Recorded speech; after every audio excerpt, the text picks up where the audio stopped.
Long-Tangerine by Edward Bloor.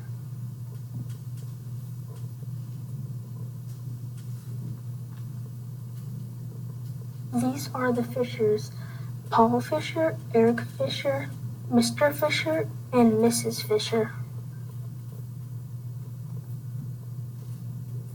All of Paul's family say that he lost most of his vision and has to wear all those big glasses because he stared at an eclipse too long, but that might not be the case.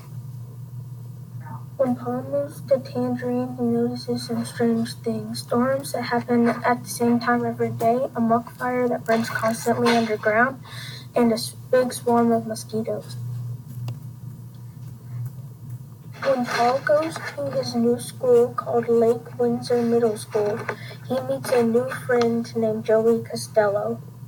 Paul loves to play soccer, and when he finds out he can't play on the team with his friend Joey because his mom put in a seeing disorder from him, he becomes very mad. One day, Paul's school gets taken up by a sinkhole, and he has the chance to go to Tangerine and play in the soccer team.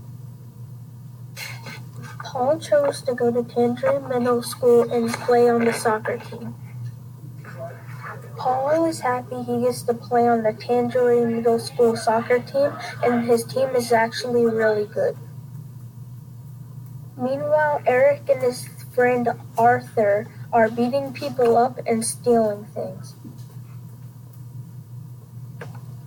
One day, while Eric and Arthur are being awarded for their football skills, some people on Paul's soccer team go to beat them up for what they have done.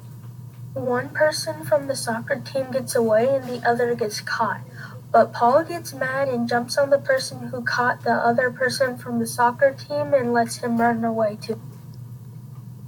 Because of what Paul did, he got expelled and had to go to a whole nother school. Make sure you go look for Tangerine at your local library.